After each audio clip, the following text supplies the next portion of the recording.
In order, therefore, to challenge him, we have to train ourselves every day in our relationships at home and in the community.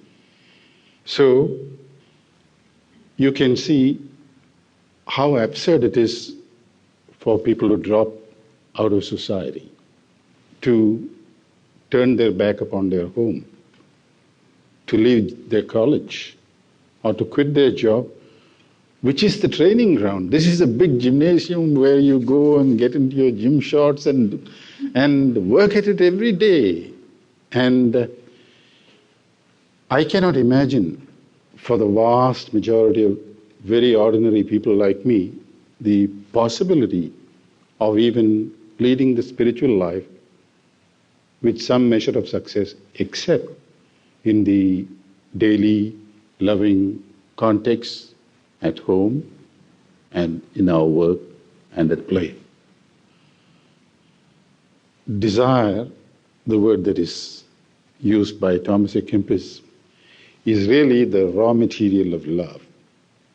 Our modern psychology probably hasn't seen the connection which the great mystics have seen between the capacity to desire and the capacity to love. For example, a person who is desiring money intensely, he is giving his love to money. And such a person who is pursuing money is not likely to be able to love his family or society or anybody else. There's no point in blaming him because his love has been imprisoned in money. And if we could release it out of money, it is again the capacity to love people which comes back to his service.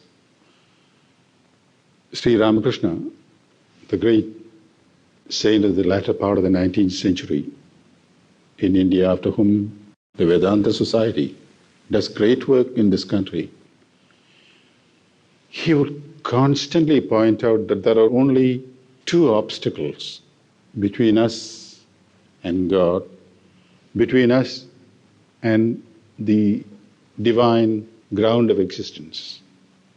These obstacles, he will say beautifully in Sanskrit, are Kamini Kanchana. Kanchana is gold. It doesn't mean gold only. The love of everything that money can buy. And the love of money can lead to serious problems even in society. When we keep on telling people to pursue money, to think in terms of money, as we see on the billboards, as we see in the store, you go everywhere, the appeal is to our love of money. For example, we know now how dangerous it is for people to take out money with them, and how on buses they won't even accept money, we have to put in the exact change. The problem to me occurs to be to stop telling people to love money and not to go on increasing armored protection and having more police. That doesn't seem to me the answer to most of the problems which love of money brings.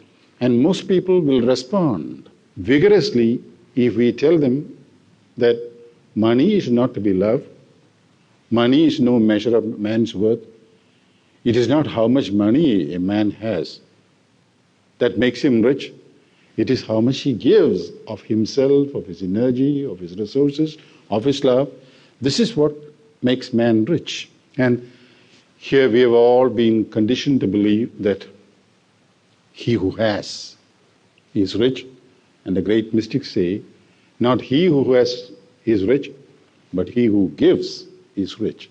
I remember an old saying, perhaps not very correctly, by a man who had a lot of money and who had spent it mostly on his own pleasure and afterwards given some to worthy causes. He will say, what I spent on myself